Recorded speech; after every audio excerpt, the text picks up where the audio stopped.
Bonjour les amis. Alors oui, il n'était pas christocentré et souffrait dans sa vie affective. Je vais vous raconter ce qui m'est arrivé ce week-end. Euh, c'est presque la énième fois, mais celle-ci est éloquente. En fait, un ami m'appelle pour dîner, il veut me parler, un ami paroissien, et je vais vous raconter ce qui s'est passé, ce qu'on a découvert en discutant, puisque l'Esprit Saint nous a guidés.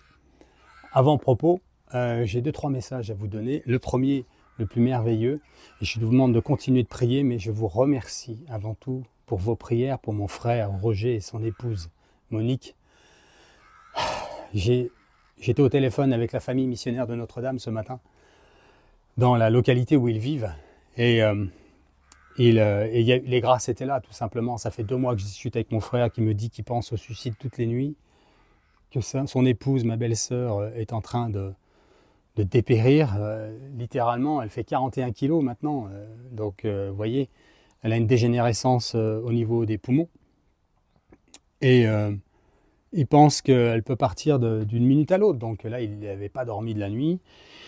Et en fait, c'était le moment pour vraiment l'inviter à ce qu'il prenne conscience. Je vous rappelle, avant d'aller plus loin, que c'est des personnes qui dans leur état, il y a encore quelques mois, disaient que Jésus n'est pas le Fils de Dieu et qu'il y avait énormément de colère, etc. Enfin, je ne vais pas faire la litanie des problèmes ténébreux qui étaient dans leur vie, mais il est impossible d'avoir cette discussion qu'on a eue finalement ce matin. On a commencé à l'avoir en fait il y a quelques semaines et crescendo, il a commencé à appeler Jésus, mon frère. C'est le premier jour où il appelle Jésus, je ne sais pas si je vous en ai parlé, c'était assez cocasse, c'était d'ailleurs juste après Noël, sa voiture prend feu, le lendemain, il appelle Jésus, ce soir-là, parce que je lui en avais bien parlé, et il a confiance, et il appelle Jésus, et le lendemain matin, sa voiture prend feu à partir du tableau de bord, les systèmes électriques, et il m'a envoyé des photos, sa voiture ressemblait à une voiture de banlieue enflammée par les riots, je ne sais plus comment dire en français. Et donc, je lui dis, non mais c'est normal, tu es le malin, il est là. Vu tout ce que tu me racontes qui se passe dans ta vie, notamment cette envie de se suicider toutes les nuits, c'est pas étonnant qu'il soit là. Et là, ça lui plaît pas du tout que tu appelles Jésus. Donc continue justement. Et comme il est orgueilleux comme moi, j'ai envie de dire, c'est la fibre familiale, parce qu'on a été, c'était une famille violente. Donc c'est un orgueil de carapace, hein, c'est pas un orgueil pédant. Et donc, dans son orgueil, il se dit ah non, mais je supporte pas d'être soumis au malin, donc je vais tout faire pour l'écraser. Voilà, je ne vais pas prononcer les mots qu'il a prononcés, puisque c'est pas très élogieux. Encore une fois, c'est de notre niveau social à la base. Et donc, très en colère, il dit non, mais je vais pas abandonner et tout. Mais il n'était pas encore apte, prêt à entendre que seul le Seigneur pouvait l'aider et que c'est dans la douceur, dans l'amour que le malin, et dans l'humilité que le malin perd pied, en fait. Ne peut plus s'agripper, comme vous savez, vous et moi. Et donc, là, ce matin, en fait, pour faire court, et là, il est capable de l'entendre. Pardon, c'est dimanche matin, parce que là, on est lundi. C'est dimanche matin, et je lui dis, écoute, si vous ne réglez pas les histoires avec votre situation avec le Seigneur, le malin, il va gagner sur vous. Monique, elle peut mourir d'une minute à l'autre. Toi, tu as envie de te suicider. Si elle part, tu vas te tuer. C'est lui qui le dit. Donc voilà, je répétais ce qu'il disait. Donc je dis, écoute, ça fait un moment que je t'en parle. Va à la famille missionnaire, au monastère, dans la ville où il vit. Et je lui dis, tu vas rencontrer des prêtres très bien. Ça va te rappeler un peu ton enfance, parce que pendant un moment, il était dans un monastère. Ma mère l'avait mis là-bas. Une saison d'été, j'imagine, ou un truc comme ça. Et il ne voulait plus revenir à la maison, tellement il était bien. Et d'ailleurs, quand j'avais prié un Je vous salue Marie avec lui il y a quelques mois en arrière, il a eu un flash de ses souvenirs d'enfance. Et depuis, il mettait des cierges dans les églises, là, récemment, ces derniers temps, et il appelait de plus en plus Jésus. Il y a une guêpe. Et donc là, il était réceptif à ça. J'appelle ce matin donc le monastère. Je discute avec un frère. On les appelle des frères, mais c'était un prêtre. Super accueillant. D'abord, j'ai eu la sœur, ensuite lui. C'était la messe, donc je devais les rappeler après. Et il a pris le temps de m'écouter. Et donc, en fait, ils vont se rendre à la maison de mon frère et de ma belle-sœur. Et Monique et mon frère Roger sont ouverts, en tout cas, ils vont en discuter avec eux. Monique est plus, entre guillemets, prête à cela, puisque de sa mère, c'est une bonne famille catholique. Mais elle a été la rebelle de la famille. Mais mon frère, lui, il a juste le baptême, mais sinon, il n'a aucune éducation chrétienne. Donc, il y aura un petit chemin plus long, entre guillemets, pour lui, pour la préparation donc au sacrement de la confession. Je ne sais pas ce qu'il en sera de la confirmation, je les laisse faire. Mais en tout cas, pour qu'ils se confessent, comme on a vu avec le frère, et je les appelle ce matin, et il me dit, oui, on en a parlé avec Monique, elle est OK. Mais ils sont presque dans une situation de toute façon, on n'a plus rien à perdre. Donc, il faut que ça vienne aussi avec la foi, bien sûr. Donc, je vous demande de continuer à prier pour eux, mais on va vers, et je finirai là-dessus, on va vers 3 sacrements pour Monique, sacrement des malades, qu'elle va recevoir tout de suite, sacrement de la confession quand elle sera prête, après avoir discuté avec le prêtre, peut-être qu'ils vont revenir une deuxième fois, et l'Eucharistie. Et Roger, mon frère, va recevoir 2 sacrements quand il sera prêt, la confession et l'Eucharistie aussi. Et en plus de ça, je lui ai dit, écoute, demande à ce qu'ils bénissent, ils vont probablement le faire d'eux-mêmes, mais qu'ils bénissent et qu'ils encensent la maison, puisque vu ce qu'il avait dans son esprit, il faut nettoyer la maison. Donc toutes les pièces, intérieures et extérieures. Donc voilà, je voulais partager ça avec vous parce que moi j'étais en larmes avec mon frère ce matin. Quand une fois que je lui ai dit que c'était bon, il n'avait plus qu'à appeler le père pour prendre rendez-vous et que lui il était en train de me dire oui. Je me dis, ça va me faire pleurer, et les larmes sont tombées. C'est normal, hein, c'est l'émotionnel là au niveau de la famille, c'est quand même fort. Moi, voilà, on a des liens quand même. Il a joué le rôle, non pas du père parce qu'il n'avait pas vraiment les compétences, mais il m'a accueilli comme un père sous son toit quand j'étais adolescent. Quand j'ai quitté la maison de ma mère, quand j'avais 13 ans et demi, 14 ans, 13 ans et demi. Et donc, elle aussi, elle a joué un peu un rôle de mère. Donc, c'est très fort tout ça. Enfin, je ne vous embarrasse pas avec les détails. Merci pour vos prières. Merci de continuer pour eux, s'il vous plaît. Deuxième chose, j'en ai parlé brièvement hier. On va se décider aujourd'hui et demain avec Vicky Smith. Il n'est pas impossible qu'elle vienne avec nous du 2 au 9 juillet prochain à Medjugorje. Elle ressent un appel là-dedans. Le Seigneur la pousse. Donc elle doit discerner si c'est bien ça. En tout cas, on va faire de plus en plus de choses ensemble, notamment ces prières de guérison ici ou là. Quand je dis ici ou là, ça dépend où on va se déplacer. Mais il y a cette prochaine étape du 2 au 9. Donc il reste des places de toute façon. J'insiste en vous disant que ce n'est pas certain qu'elles viennent. Nous, on a organisé le pèlerinage.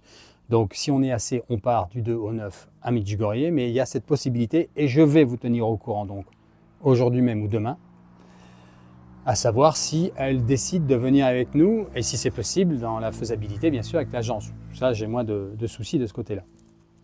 Le lien est en dessous pour si vous voulez des informations et vous inscrire déjà ou vous enregistrer ou réserver. Et si vous avez des questions, vous les appelez comme je dis toujours. Pareil pour la Terre Sainte. Au mois de novembre, appelez-les pour vous préenregistrer si on organise ça et si on l'organise officiellement. Parce que pour l'instant, on a mis quelque chose en place de 9 jours au mois de novembre en Terre Sainte. J'oublie rien là. Ah oui, si, j'appelle aux dons. Écoutez, je veux partir, je pense que l'Esprit Saint me le demande sincèrement, en fin de formation en ce moment avec Encounter France, tout le mois de juin, il y a aussi un Summer Incentive, c'est-à-dire Intensive, c'est 4 jours très poussés à la maison mère, à Brighton, dans le Michigan, c'est à côté de Détroit. Et en même temps, je veux rencontrer le responsable, puisque Vicky m'a demandé de le faire pour avoir l'imposition des mains. Puisque lui, il a reçu d'une personne qui s'appelle Global Awakening, et qui font un merveilleux travail aussi avec l'Esprit Saint. Et en fait, il y a quelque chose d'apostolique là-dedans. Et elle, quand elle a reçu ça, de la même personne qui l'a reçu à Détroit, ça a boosté son ministère. C'est-à-dire qu'elle a commencé à avoir de plus en plus de dons, de charisme de l'Esprit Saint. Donc voilà pourquoi elle m'invite à le faire. Donc je veux le faire. 3 000 €.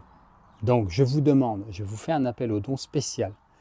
Si vous sentez que l'Esprit Saint vous parle là-dessus, gloire à Dieu. De toute façon, vous ne le faites pas que pour moi, vous le faites pour toutes les personnes sur qui ça va découler, puisque de là va venir de plus en plus de dons, et donc de guérison, et de dons tout simplement transmis de personne à personne. Donc voilà, si le Seigneur vous appelle à faire ce geste, gloire à Dieu, je le dis encore une fois, vous recevrez au centuple, et vous le faites pour l'Église. Donc si le Seigneur place cela dans votre cœur, merci d'avance. Soyez bénis abondamment. Alors, le sujet de cette vidéo, en effet, j'ai un ami paroissien qui m'appelle ce week-end pour me voir, pour discuter.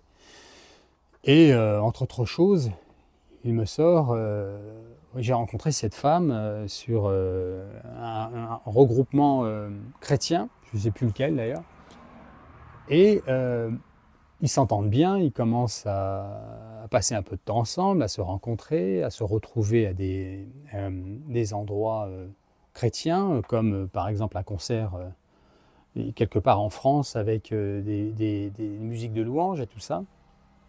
Et il découvre qu'il y a un problème au moment où il va chez elle. Il dit, il y a quelque chose qui ne va pas, qui ne me plaît pas. Je ne vais pas rentrer dans les détails, c'est privé. Mais alors qu'il me parle, je lui dis, mais... je lui dis, quelle est la situation de cette femme? Et je lui dis, mais elle est mariée? Il m'a dit, oui, elle est divorcée et puis elle va probablement maintenant faire une demande de nullité de son mariage. Et là, je lui dis, stop. Alors, c'est pour ça, et la raison pour laquelle je vous partage ça à vous, c'est que c'est un exemple de ce qu'il ne faut pas faire. Et de comment il faut rester christocentré et faire confiance au Seigneur. Je lui dis, écoute, tu ne peux pas, tu dois... Je lui dis d'abord, suivre le Seigneur, c'est simple. C'est pas facile, mais c'est simple. Et en fait, une fois que tu l'acceptes, une fois que tu as dit oui, tu as donné ton fiat, ensuite il te donne la grâce de le faire, de le suivre.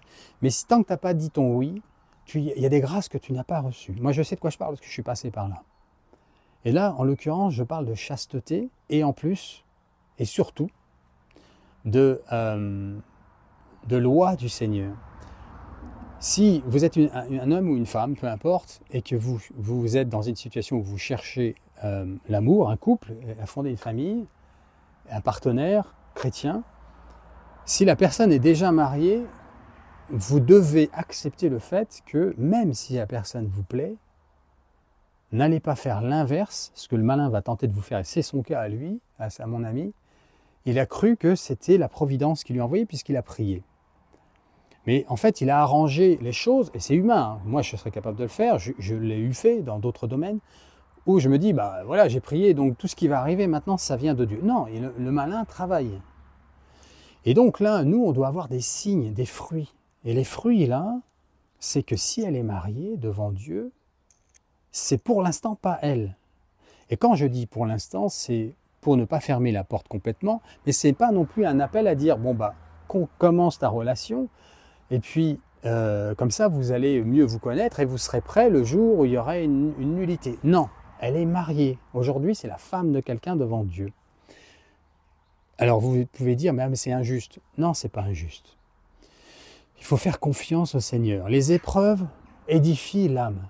La persévérance nous rend des chrétiens plus forts et plus sérieux, plus solides. Et ça augmente notre foi. Et tout ça, ce sont des signes. La bonne personne, quand elle va venir, ce sera la bonne personne. Si il y a une personne pour toi. Parce que à nos âges, quand tu as passé 50 ans comme moi, il est possible que ta vie affective soit derrière toi. Ça peut être triste, oui, ça l'est, en effet. Dans le cœur, ça crée un pincement, mais n'oubliez pas que le but, c'est le ciel. La maison, c'est le ciel. Le bonheur que l'on recherche, c'est au ciel qu'on va l'avoir. Ça ne sera jamais, de toute façon, aussi beau que notre espérance nous le dit, nous le dicte. Ce qu'on a dans le cœur, ça appartient au ciel. Donc, si dans ta vocation, tu dois rencontrer quelqu'un dans le monde, gloire à Dieu. Mais si tu ne rencontres personne, c'est pas la fin. Il ne faut pas s'égarer. Voilà, et ça n'empêche pas qu'il faut rester dans l'espérance, mais il faut surtout rester dans l'obéissance, parce que c'est elle qui nous protège. L'obéissance nous empêche de nous égarer. Elle nous empêche d'être dans une liberté de l'esprit du monde. Ok? C'est l'obéissance. C'est Dieu qui nous donne la liberté. C'est pas la liberté ne nous donne jamais Dieu. Hein, la liberté dans ce monde, si tu dis moi je suis libre, je fais ce que je veux, c'est pas comme ça que tu vas trouver Dieu. Par contre, c'est en allant chercher Dieu et en l'obéissant à Dieu, dans ses commandements qui sont beaux, merveilleux, saints, que tu vas trouver ta liberté. Et donc là, il a compris que, en effet, il fallait tu dois tirer une colonne sur une feuille de papier et te cantonner au Seigneur.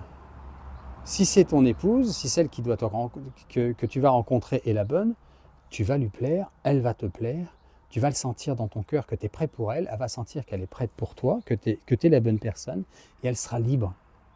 Et toi aussi. Ok, les choses ne seront pas compliquées. Après, il y aura peut-être quelques épreuves ici ou là, le temps de la préparation du mariage, mais ça sera une évidence.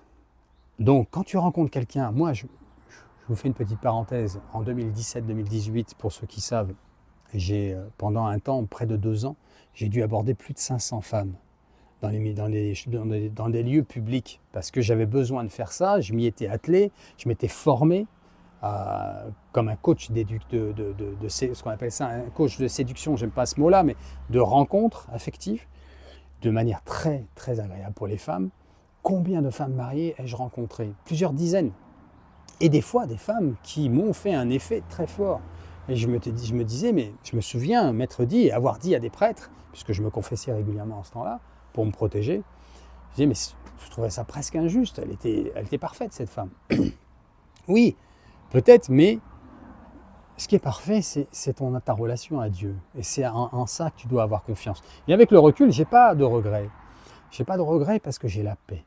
Et j'ai l'espérance de quelqu'un de parfait pour moi et moi pour elle. Et si ça ne se fait pas encore une fois dans ce monde, je suis prêt à l'accepter. Parce que si c'est une croix, je n'ai pas le droit même de me plaindre vis-à-vis de la souffrance qui existe dans ce monde et du bonheur qui nous attend après. Okay, donc tout est dit là.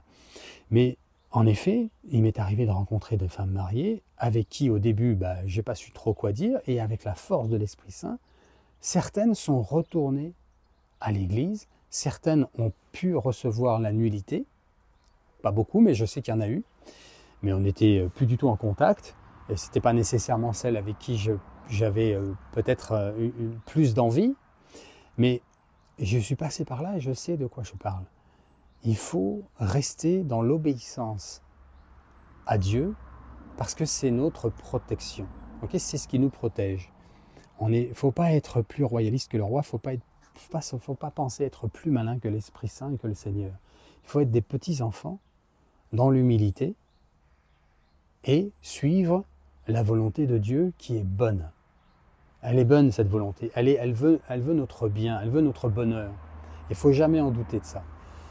Donc là-dessus, les mots sont bien sortis parce que l'Esprit Saint était là, j'ai prié et j'ai demandé au Seigneur de le bénir et il a compris et en fait il a intégré, peut-être grâce à l'exemple, hein, moi ça fait depuis 2017 que je suis chaste et que je lui ai expliqué, je pense qu'il l'avait déjà entendu jusque-là mais il n'y avait pas cru. Et là il a compris, il m'a dit oui mais là je vois mieux. Et en effet, il a décidé de l'appeler et de dire la vérité, tout simplement. J'ai discuté avec un ami aujourd'hui, c'est vrai que je n'ai pas été obéissant au Seigneur. Normalement, pour l'instant, tu es encore marié, on ne devrait pas avoir de relation. Donc, on reste frères, mais il faut qu'on arrête de se voir avec cette espérance de le faire là tout de suite. Non, s'il y a une espérance, elle sera un jour où tu ne seras pas marié, tu ne seras plus marié. Donc ça, c'est ton devoir à toi, c'est ta vie privée. Moi, je suis là, je suis ton frère, pas ton petit ami. Et comme il y a la distance, bien sûr, des kilomètres, ça va arranger les choses, mais il a toujours l'espérance. Mais maintenant, il met d'abord la volonté de Dieu, la loi de Dieu, qui est chaste, qui est sainte, qui est belle, qui est amour lumineux, sans ténèbres. Ok? Donc, ceci est un appel pour vous exhorter à vous christocentrer, à rester calmement, dans la paix, dans la joie, en tenant la main du Seigneur, grâce au sacrement. Allez vous confesser si vous en avez besoin. Videz votre sac. Dites la vérité. Dites, j'ai honte de vous dire ce que je vais vous dire, Père. Si vous avez honte de le dire, ça va vous aider à entrer en humilité avec lui, qui va vous aider d'autant plus. Vous serez de toute façon très bien accueillis. Ils ont déjà tout entendu, comme je dis à chaque fois. Donc vous allez recevoir les sacrements. En vérité, je vous le dis, à moins que vous ne mangiez mon corps et buviez mon sang, vous n'avez pas la vie en vous. Dans la Sainte Eucharistie, il y a le corps et le sang. Vous allez recevoir cette vie en état de grâce, grâce à la confession que vous aurez faite. Et vous tenez la main de la Vierge Marie en priant le chapelet du rosaire tous les jours. Et si vous ne le priez pas déjà, commencez par un seul Je vous salue Marie, puis 3, puis une dizaine, ok? Crescendo, à votre rythme. Mais commencez. Il vaut mieux faire un seul Je vous salue Marie par jour que pas du tout. Ça va changer votre vie, à jamais. Adoration devant le Saint-Sacrement si vous pouvez, sinon devant le tabernacle s'il n'y a pas d'ostensoir dans votre paroisse. Lisez la Bible. Lisez les écrits de Saint Paul, de Saint Pierre, et bien sûr les 4 évangiles. Vous allez recevoir cette parole de Dieu qui vous nourrit. Ok? Et si vous allez à la messe déjà tous les jours, vous êtes nourri par cette parole chaque jour. Pendant 3 années, nous couvrons quasiment toute la Bible, bien que pas tout à fait. Je le découvre de plus en plus avec ma formation. Mais voilà, la parole de Dieu, c'est une parole de nourriture, c'est une parole de vie. C'est une nourriture par la parole à la Sainte Messe et ensuite à la table par la Sainte Eucharistie. Voilà ce que je voulais vous dire. Ayez confiance les amis. Jésus, j'ai confiance en toi. Tous les jours à 19h, nous prions la neuvaine à l'Esprit Saint. C'est très fort ce qui arrive. Vicky m'en a parlé en privé. Il va y avoir de grandes guérisons samedi prochain. Ne les ratez pas. Même si vous le voyez en différé, c'est très bien. Participez à cette neuvaine en live ou en différé. Tous les jours à 19h jusqu'à samedi. Après la neuvaine dure 15 minutes, 20 minutes. Et samedi après la neuvaine, Vicky vient en live avec nous comme elle l'a fait hier. C'était une surprise où elle nous raconte cette guérison à l'aéroport de Nico. C'était hier, je vous invite à le regarder, je vous mets le lien en dessous. Et là, samedi, il va y avoir de grandes guérisons. Attendez-vous à beaucoup. Attendez-vous à beaucoup, les amis. Je répète une 3e fois. Attendez-vous à recevoir énormément pour recevoir énormément. La Vierge Marie nous le dit, vous ne demandez pas assez les enfants. Le Seigneur aime se donner. Croyez, acceptez cet amour, dites oui à Jésus. Tu es mon Sauveur et mon Dieu. Ouvrez votre cœur, ne culpabilisez pas, n'appelez pas un esprit de mort ou d'orphelin sur vous-même en vous disant « mais je ne mérite pas ça alors qu'il y a tant de souffrances dans le monde ». Ces souffrances dans le monde pourraient disparaître si tout le monde priait pour eux, s'il y avait plus de chrétiens qui intercédaient au nom de Jésus pour eux.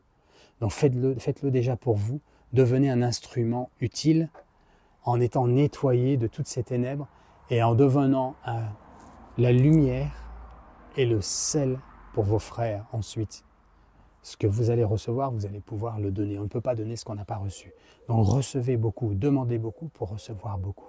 Ok les amis, on va prier un Je vous salue Marie. Et on va se quitter là-dessus, on se dit à ce soir 19h. Au nom du Père, du Fils et du Saint-Esprit. Amen. Je vous salue Marie, pleine de grâce. Le Seigneur est avec vous. Vous êtes bénie entre toutes les femmes, et Jésus, le fruit de vos entrailles, est béni.